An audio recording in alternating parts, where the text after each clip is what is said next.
Olá, meu nome é Silvia Dalal e inicio agora a leitura do capítulo 4 da parte 2 do livro A Linguagem da Paz em um Mundo de Conflitos, de Marshall Rosenberg, Mudança Interior.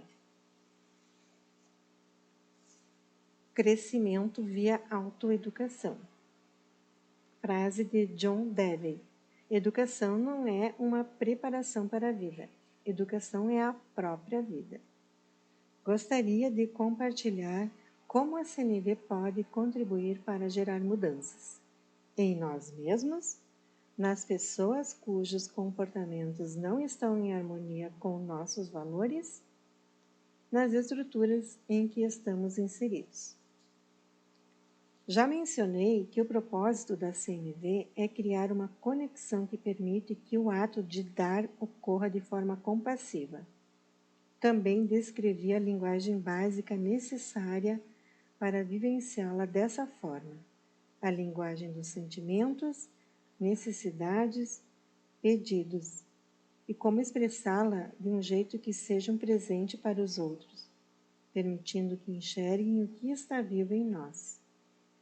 É um presente quando elas podem ver o que tornaria a vida mais maravilhosa, porque isso lhes dá a oportunidade de contribuir de bom grado para o nosso bem-estar. Também mencionei que, através de uma conexão empática, podemos receber esse presente de outras pessoas, mesmo quando estão usando uma linguagem bem violenta. Ao refletir sobre como a CNV pode gerar mudanças, lembre-se disto. Queremos que as pessoas mudem porque descobriram formas melhores de satisfazer suas necessidades a um custo menor, e não por medo de serem punidas ou culpadas. Primeiramente, veremos como essa mudança pode ocorrer em nós mesmos. Depois, nas pessoas cujo comportamento não está em harmonia com nossos valores. E, finalmente, nas estruturas sociais que estão funcionando em desarmonia com nossos valores.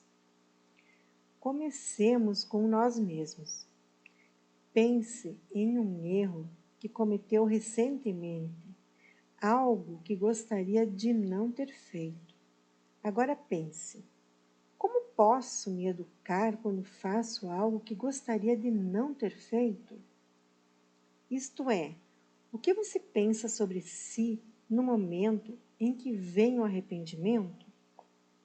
Há pouco, ministrava uma sessão de treinamento e estávamos vendo como a CNV pode ser utilizada para nos ajudar a aprender através de nossas limitações sem perder o autorrespeito. Uma senhora nos contou que tinha gritado com seu filho pela manhã antes de chegar no nosso treinamento.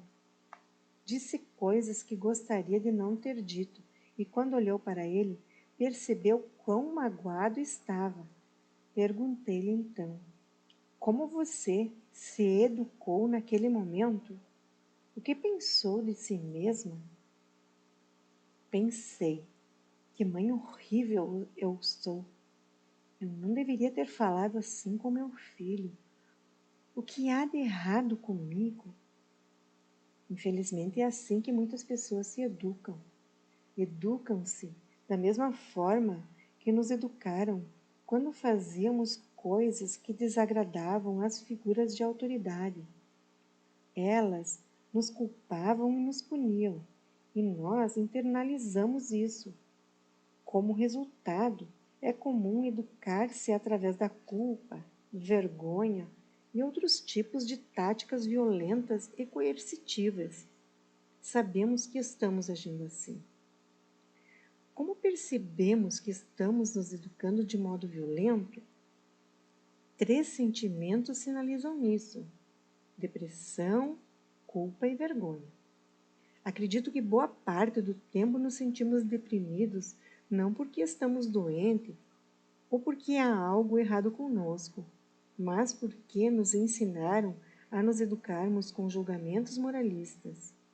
a nos culparmos, a pensarmos como a mãe do nosso exemplo.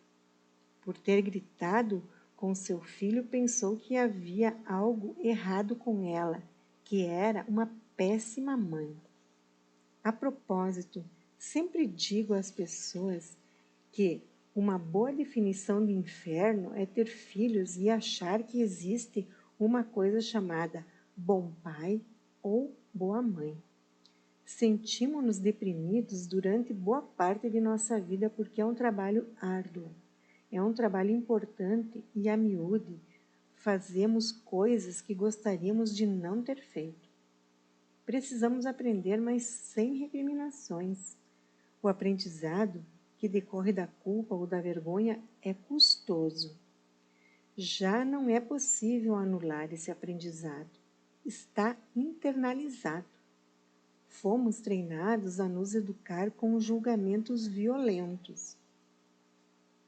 Em nossos workshops mostramos como flagrar-se no momento em que estamos nos recriminando e como trazer à luz nossos julgamentos para ver qual é nosso discurso interno. Nesse momento nos damos conta de que é assim que nos educamos, desqualificando-nos, pensando que há algo errado conosco. Depois, explicamos como olhar para as necessidades que dão origem a esses julgamentos, ou seja, que necessidade não atendida motivou aquele comportamento? Então perguntei àquela mãe exatamente isso. Que necessidade sua foi desatendida quando falou com seu filho daquele jeito? Marshall, tenho uma necessidade muito grande de respeitar os outros, principalmente meus filhos. Falar daquele jeito desatendeu a minha necessidade de respeito. Agora que sua atenção se voltou para suas necessidades, como se sente? Perguntei-lhe. Estou triste. Como é sentir-se triste comparado ao que você sentia há pouco, quando estava pensando que você é uma mãe horrível e os demais julgamentos que fez a seu respeito? Agora sinto uma espécie de dor doce. Sim, porque essa é uma dor natural. Quando entramos em contato com as necessidades que foram desatendidas por causa do nosso comportamento, chamo a isso luto. Luto por nossas ações.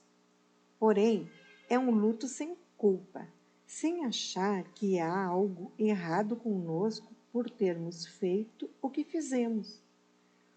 Quando ajudo as pessoas a fazerem essa conexão, elas geralmente descrevem a dor de uma forma parecida à dessa mãe.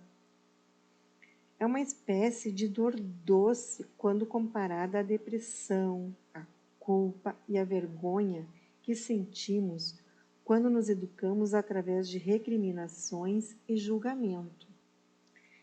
Em seguida, pedi a ela que pensasse nas boas razões que a levaram a fazer o que fez.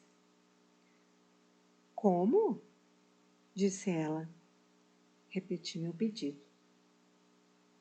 Não sei se entendi. Você se refere ao fato de eu ter gritado com meu filho? O que você quer dizer com boa razão? É importante conscientizar-se de que não fazemos nada que não seja por uma boa razão. Não acredito que qualquer ser humano faça algo que não seja por boas razões. E quais são? Para satisfazer uma necessidade, tudo que fazemos está a serviço de necessidades. Assim perguntei: a que necessidade você estava querendo atender quando falou com seu filho daquele jeito? Você está dizendo que estava certo? Não estou dizendo isso. Estou propondo que aprendamos a ver as necessidades que queremos satisfazer quando fazemos algo. Primeiramente, vemos a necessidade que foi desatendida com o comportamento. Em seguida, nos conscientizamos da necessidade que estávamos tentando satisfazer quando fizemos o que fizemos. Acredito que, quando concentramos a atenção nessas duas necessidades, potencializamos a capacidade de aprender com nossas limitações sem perder o autorrespeito. Então, a que necessidade você estava tentando atender quando falou daquele jeito? Marshall, tenho uma grande necessidade de proteger meu filho e, se ele não aprender a mudar de comportamento, tenho muito receio do que possa vir a acontecer. Sim, então você tem uma grande necessidade de cuidar do bem-estar de seu filho e estava tentando contribuir. Foi uma maneira horrível de fazê-lo, gritar daquele jeito. Bem, já consideramos o lado seu que não aprecia o que você fez. Ele desatendeu a sua necessidade de respeitar os outros. Agora vamos apurar qual necessidade sua estava sendo atendida quando fez aquilo. Você se preocupa com seu filho e queria cuidar de seu bem-estar. Sim.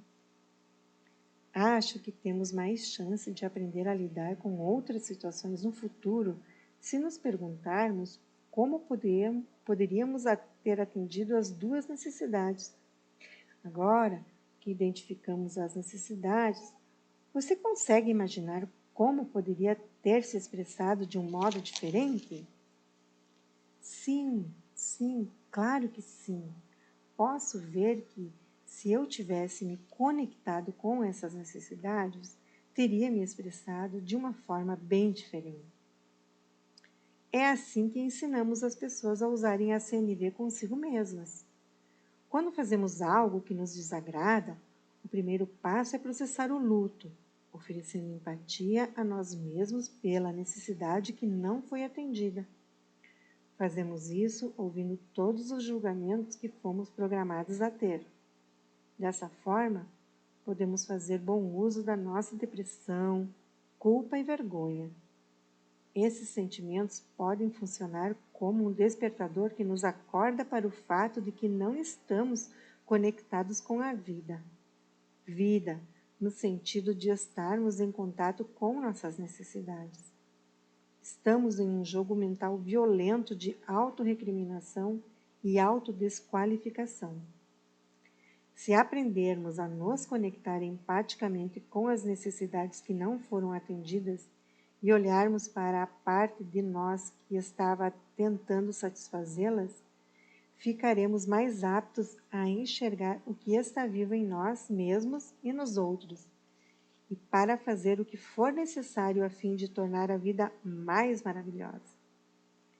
Com frequência, não é fácil conectar-se empaticamente com essas necessidades. Se analisarmos e expressarmos o que nos levou a agir de determinada maneira, geralmente pensamos em algo como: tive de fazê-lo, não tive escolha. Isso nunca é verdade. Sempre temos escolha. Só fazemos aquilo que escolhemos fazer. Escolhemos nos comportar de tal maneira para atender a uma necessidade. Uma parte muito importante da CNV é reconhecer que fazemos escolhas a todo momento, e sempre escolhemos fazer o que fazemos e que nossas ações decorrem, invariavelmente, de uma escolha. E mais, todas as nossas escolhas visam atender a uma necessidade. É assim que a CNV funciona dentro de nós. Subtítulo: Autoempatia pelos nossos erros. Fiquemos felizes pela dignidade de nosso privilégio de cometer erros. Felizes pela sabedoria que nos ajuda a reconhecê-los. Felizes pelo poder que nos permite direcionar a sua luz para iluminar vividamente o caminho de nosso futuro. Erros são dores que produzem sabedoria. Sem eles não haveria crescimento individual, nem progresso, nem conquistas. Essa é uma citação de William Jordan. Muitas pessoas sentem uma dor imensa pelo que fizeram ou passaram na vida. Para ajudá-las a lidar com a fonte do sofrimento, a primeira coisa é pedir-lhes que identifiquem o que acreditam ser a causa. Dessa maneira, a CNV está em sintonia com os princípios do psiquiatra Thomas Szasz, descritos em seu livro O Mito da Doença Mental. Sim, algumas pessoas têm problemas físicos que afetam sua saúde mental, mas a grande maioria das que consideramos mentalmente doentes são simplesmente bem educadas a pensar e a se comunicar de um jeito que lhes causa um desconforto psicológico. Não significa que estejam doentes, significa que aprenderam formas de pensar e de se comunicar que fazem com que suas vidas sejam muito tristes. O primeiro passo para ajudar as pessoas é ensiná-las a aprender com seus erros, sem perder o autorrespeito. Ou, como diríamos em Detroit, aprender a gostar de pisar na bola. Começamos pedindo que pensem em um erro. É por isso que excluímos as pessoas perfeitas de nossos workshops, porque elas não têm nada a ser trabalhado. Depois de as pessoas pensarem em algo que fizeram e que não gostariam de ter feito, pedimos que nos deem uma ideia do que pensaram de si mesmas. É muito cruel o que as pessoas pensam de si, e não somente no campo de golfe. A resposta mais comum, o comentário número 1 de todos os tempos é: como sou idiota! Vou contar uma coisa, há uma porção de idiotas no mundo. Outras pessoas usam uma palavra violenta, uma das mais violentas que o ser humano já concebeu. Deveria. Não deveria ter feito aquilo. Deveria ter sido mais sensível. A palavra deveria vem diretamente daquele jogo de violência que sugere que existe o bom e o mal, o deveria e o não deveria. Se não fazemos as coisas que deveríamos fazer, deveríamos ser punidos. Se fazemos as coisas certas, deveríamos ser recompensados. Isso causa muita dor. Então pedimos que as pessoas digam o que pensam sobre si quando são menos que perfeitas. Isso as remete a muitas memórias. As pessoas veem que ainda estão se tratando do jeito que odiavam ser tratadas quando crianças por seus pais. Você não deveria ter feito isso. Você é descuidado. Você é burro. Você é egoísta. Tem algo errado com você. Elas percebem agora que estão se educando da mesma forma, sempre que não são perfeitas. E a primeira coisa que fazem é se desqualificar brutalmente. Não é de se estranhar que os antidepressivos representem 41% das vendas de produtos farmacêuticos. Ensine as pessoas a se recriminarem quando cometem erros e boa parte delas cairá em estado depressivo. Para que as pessoas superem a dor do deveria, as ajudamos a tomar consciência desse pensamento. Em seguida, mostramos a elas que tal pensamento é uma expressão trágica de uma necessidade não atendida. Significa que, se identificarmos a necessidade que não foi atendida quando agimos como agimos, é bem mais fácil tirar um aprendizado porque começamos a imaginar como poderíamos ter atendido à necessidade de uma melhor forma, sem perder o autorrespeito. Assim, depois de pedir às pessoas que identifiquem os pensamentos brutais com os quais estão se recriminando, ensinamos a traduzi-los para a linguagem das necessidades. Nesse momento, mostramos como se conectar empaticamente com o que estava vivo nelas quando tiveram o comportamento que chamaram de erro. Em outras palavras, devem ter clareza sobre qual era a necessidade que estavam tentando satisfazer quando agiram daquela forma. Nos workshops, é muito comum uma mãe contar: estava atrasada antes de vir para cá e gritei com meus filhos de um jeito que não deveria ter gritado. Sinto-me tão culpada. Sou uma mãe horrível. Então, é isso que você pensa sobre si mesma? Que é uma mãe horrível? Sim. A seguir, a ajudamos a elucidar. Que necessidades suas não foram atendidas? Necessidades essas que são expressas pelos julgamentos e que você é uma mãe horrível e não deveria ter se comportado daquele modo? Quero ser respeitosa com todos, principalmente com meus filhos. Essa é a necessidade desatendida? Sim. Como se sente agora? Ah, bem diferente. Estou triste, mas menos deprimida, com menos raiva de mim mesma. Certo. Agora, a qual necessidade você queria atender quando agiu daquela forma? Ah, não tem desculpa para o que fiz. Não. Na realidade, há uma boa desculpa. Você o fez pela mesma razão que todos os seres fazem tudo, para atender a uma necessidade da melhor forma que dispõe no momento. Qual era a sua necessidade? Bem, eu queria ser pontual para mostrar meu respeito a você e aos membros deste grupo.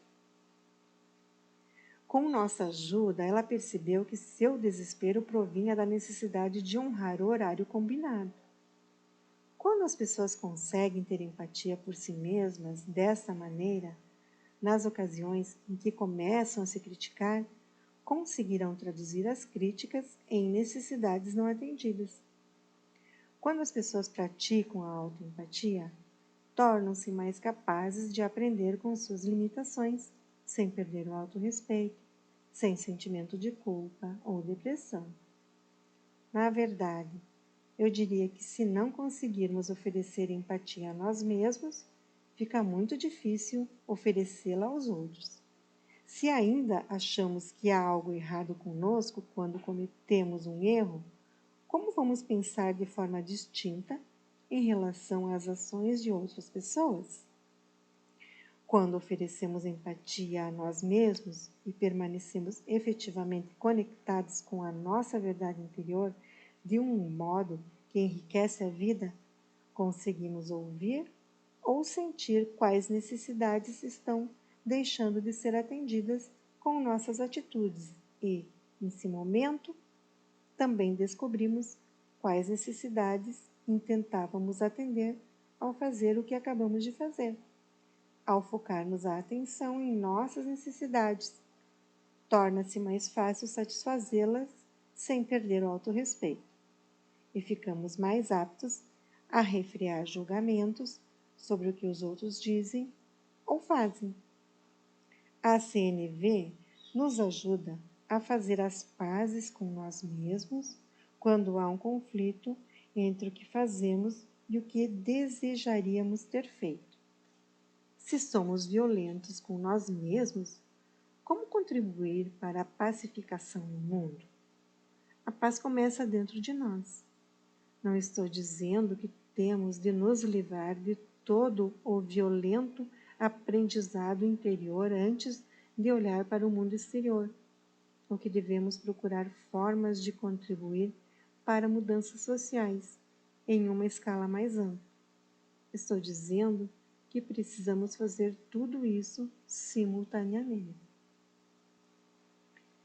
Subtítulo: Curando feridas antigas, luto versus pedido de desculpas. Sem o tempo para elaborar o luto, não há o tempo para elaborar a cura. Frase de Sir Henry Taylor. É comum acontecer em muitos processos de cura em nossos treinamentos. Note que isso ocorre na frente de 80, 90 pessoas. Portanto, pode-se dizer que essa é a quantidade de testemunhas da eficácia de nossa abordagem. Participantes a miúde comentam que têm mais resultado com os 30 ou 40 minutos de meu trabalho do que com os 6 a 7 anos de psicoterapia tradicional. Primeiramente, não falamos nada ou quase nada a respeito do que aconteceu no passado. Descobri que isso não auxilia na cura e, com frequência, perpetua e aumenta o sofrimento. É como reviver a dor. Isso contraria o que me foi ensinado no curso de psicanálise, mas aprendi ao longo dos anos que nos curamos ao falar sobre o que está acontecendo no momento atual, no agora. Com certeza, o agora é resultado do passado e não negamos que ele esteja afetando o presente, mas não permanecemos nele. Como consigo isso? Geralmente faço o papel da pessoa que, no passado, causou a maior parte do sofrimento do participante. Não raro é o pai ou a mãe. Posso fazer o papel de um pai que agredia ou molestava sexualmente seu filho ou filha quando eram crianças. Então, sento-me junto ao participante que tem carregado essa dor por anos e desempenho o papel da pessoa que provocou o sofrimento, como se ela soubesse CNV. Começo com empatia dizendo: o que ainda está vivo em você como resultado de minhas ações? Veja bem, não estamos voltando ao passado e falando sobre o que aquele pai fez, mas sobre o que ainda está vivo na pessoa como consequência do ocorrido. Muitas vezes o participante não conhece a CNV, por isso não sabe expressar o que está vivo sem fazer um diagnóstico. Como você pôde fazer isso comigo? Você foi muito cruel. Como pode um pai espancar uma criança daquele jeito? Em seguida digo: estou ouvindo você me dizer que...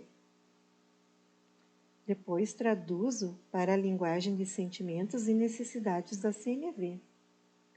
No papel do pai, conecto-me de maneira empática com a dor do participante, mesmo que não tenha sido expressa claramente.